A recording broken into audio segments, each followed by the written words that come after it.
Hey creepy peeps, welcome to another movie review. Today we are finally talking about Rec. I think I've mentioned this before. Do you guys call it Rec? Record?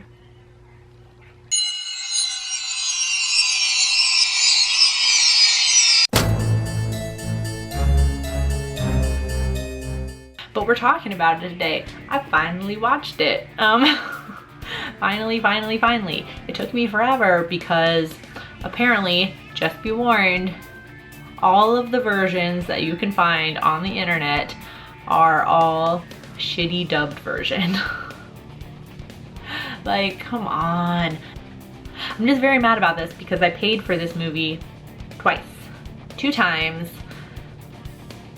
Because I thought it was just going to be the movie as is in Spanish with English subtitles, which is the way I wanted to watch it.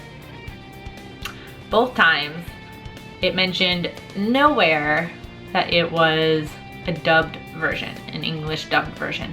Did not want to watch that. So I paid for it twice. Luckily, when you pay for it online, it's a little bit cheaper because you're not buying the physical copy. But still, I'm out like $8 because of this. I paid for it once on Amazon dubbed, once on YouTube dubbed.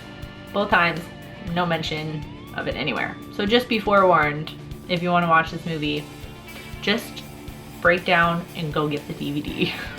You won't be disappointed. You won't be disappointed enough that you'll be mad that you now have this DVD that you have to get rid of. And you can watch it properly in Spanish and just read the subtitles like everybody else. Rec, which is what I'm going to call it, I guess, is the original film that inspired Quarantine. So if you've seen Quarantine, you know the plot of this movie, but it's about a TV show host and her cameraman who are following around firemen for the night. They're doing like a segment on the jobs of firemen and what they do on like a normal shift, that sort of thing. They get a call at this apartment building, and then whilst in there, they become trapped in there by the CDC. They're being quarantined and they won't get any information. Nobody knows why they're in there. And then of course, people start dying and becoming like flesh-eating monster zombie type thing. I feel like I made that whole video on why I don't like found footage horror movies, and then I keep finding these ones that are actually really good. But for every one that I think is really good, there's like 12 really shitty ones. So but yeah, so it is actually really good. I found it to be way better than Quarantine. Way better than Quarantine. Even though, if I remember correctly, it's been a while since I've seen Quarantine, but I feel like it was just like a word for word remake of this. But I found Rec to be way better, far better. I think I found this one better simply because the actors' reactions and things and such seem to be so much more genuine. I don't know, like I said, I don't remember Quarantine that well, but I was just kind of blown away by the acting in Rec. I found it to be really genuine. You really felt like you found this camera and you just, opened it and started watching the footage. And that's what they made it feel like too. It never felt like it was like over edited almost. Like, sometimes they kind of set it up, like they kind of set up their excuse in the beginning where they're like, like the police found this footage or something, so you understand that maybe somebody edited the footage you're about to see. But this one, it really felt like you picked up the camera and you're watching it, and you see like where he turns off the camera, where he opens, you know what I mean? Like it felt really real. It felt good, felt genuine. And I found out that the actors in Rec were never given the entire script by the directors. So a lot of their reactions to certain things are genuine because they did not know what was gonna happen. Like, for example, when one of the firemen falls from like one of the upper floors in the apartment building and, crash lands on the lobby floor.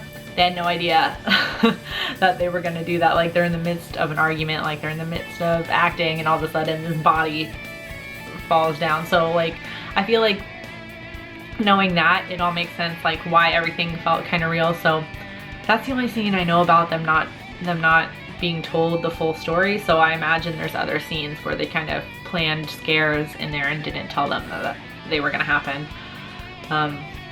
And again, they weren't given the full script either, so they didn't know how it was gonna end. They didn't know how it was gonna progress until like the day they were doing it. And another interesting tidbit about this movie, apparently it had a part in influencing Outlast, which I read and found interesting. I think I saw that. I don't remember where I read that. I don't think it was IMDb. I think it was like somebody else's review or something. It influenced Outlast in part with kind of like the religious conspiracy kind of concept, you know, like the stuff that we find out at the end kind of, and of course like the video camera type thing and the use of like the night vision and things that influenced the game Outlast, which is pretty popular, I think. I've never played it personally, but I mean, I watched PewDiePie play it, so it's like the same thing, right? But yeah, so overall, I really, really liked Rec. So all of you that suggested it to me, you guys were spot on. I really liked it, despite it being found footage. I love it. It's really good. And I'm happy I bought it, which is what I had to do to watch it the proper way. I had to purchase this movie, but I'm totally fine with it. So if you've seen Rec, let me know in the comment section down below what you thought about it. I might watch the sequels. We'll see. Not a big fan of sequels sometimes. Sometimes I feel like they ruin the original a little bit, so I'm kind of nervous about watching the sequels, but you know, I'll give them a shot. Yeah, if you did enjoy this video, please give it a thumbs up, and feel free to subscribe to the channel if you'd like to see more of my face and hear more of my voice. And thank you if you were subscribed already. And until next time, please share. Bye. Nobody wants to watch the dubbed version. Nobody. If you like to watch dubbed versus subtitled,